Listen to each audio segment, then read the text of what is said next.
Want to learn how to safely clean your invert enclosures? Watch this video for some good tips.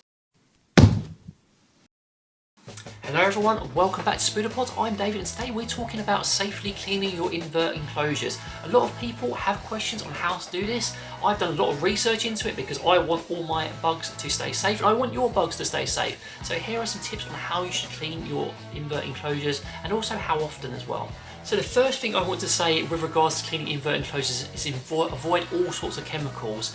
You don't want to be using Dettol, you don't want to be using F10, which we use for our birds. You want to be just using warm water, nothing else, not even soap. Even soap can be a problem. Just warm water to clean that enclosure. You can use a little bit of vinegar if you want, like very loosely diluted, if you need to clean it a bit more thoroughly, but please do avoid using those chemicals. Warm water, a little bit of diluted vinegar is all you really need to get those enclosures clean.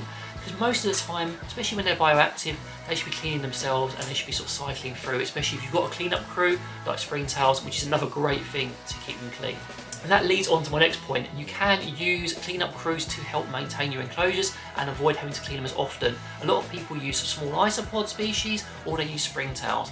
Springtails are kind of the universal one and they're the best one because they tend to handle mould and all sorts of other issues too, minimising the need for you to have to get involved and clean those enclosures. If you're doing a full deep clean, if your invert is elsewhere or maybe isn't with you anymore and you're preparing an enclosure for another one, it's as sad as it is, you can use a little bit of soap in that instance, but it is still generally better to use just a vinegar solution and hot water. If you do decide to use soap, make sure you rinse everything very thoroughly so there's very little or absolutely no trace of it before you decide to put any other inverts in there. Make sure it's thoroughly dried as well. One thing that's worth keeping in mind when maintaining enclosures is checking and maintaining substrate. This is quite important for isopod species because eventually a substrate will need to be changed out. We've had to rehouse ours to get fresh substrate because basically they eat it and it just becomes isopod poo everywhere. So do check your substrate regularly. For most carnivorous inverts you won't need to change it very often, it'll basically last for a lifetime. For other species it's worth keeping an eye on. If you do have a carnivorous species, make sure you're cleaning out that old eaten prey. You don't want it going mouldy, although the springtails will help with that. You don't want it just sitting around and making the enclosure look untidy. So when you can, just get those old discarded carcasses and just clean them up with a pair of tweezers or whatever you want to do. Don't leave them there because it just doesn't look very nice.